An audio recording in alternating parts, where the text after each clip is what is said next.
want to be a constant reminder for my students that we can enjoy the moment and we can be expressive with our bodies and be creative and curious and explore movement in different ways. And if you fall over, who cares? That's what we're doing, you know. So that's why I teach. That's why I do what I do. I liked the rhythm, I liked the playfulness of it, I liked being expressive with my body. Danced and danced and danced, and then I got to college and I took my first modern dance class in college, and I was like, oh, I could do this for my life. Mm-hmm. My senior year, I had a dance teacher at Geneseo say, you should really think about grad school. And I was like, okay. I went to school at SUNY Brockport. That's where I met Bill Evans. Took me under his wing and really trained me, and then I started dancing in his company and traveling across the country with him and really learning about dance education and the richness that it offers. And so that's really how I got interested in teaching dance. I got excited about teaching dance. So things just kind of tumbled from there. I started teaching at colleges and universities around the region. Found myself here at NAS, found myself a pretty steady presence at SUNY Brockport, which has been interesting to be a graduate of that program and now teaching in that program. And really just loving teaching somatic-based modern dance. So teaching dance from a lens of how can we learn about our living, moving, changing bodies. And it's very yogic. I'm also a yogi. And I love teaching kids.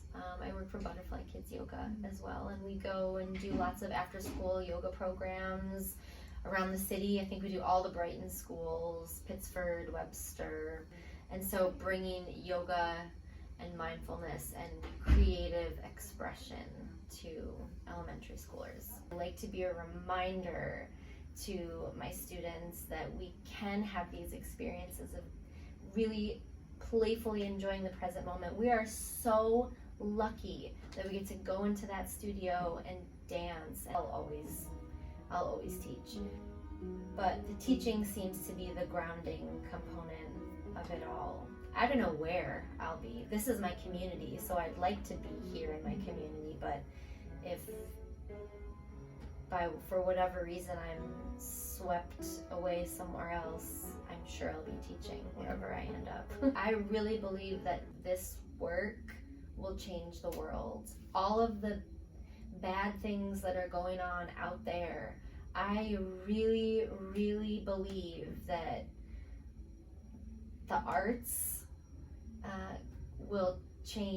can change the world. And it makes me so sad that the funding for the arts is always what gets cut. I can only go off of my personal experience, and when I think about the interactions that I have with others in my community, through dance, through yoga, through any type of body work, those people are all incredibly beautiful, compassionate, loving, open-minded people.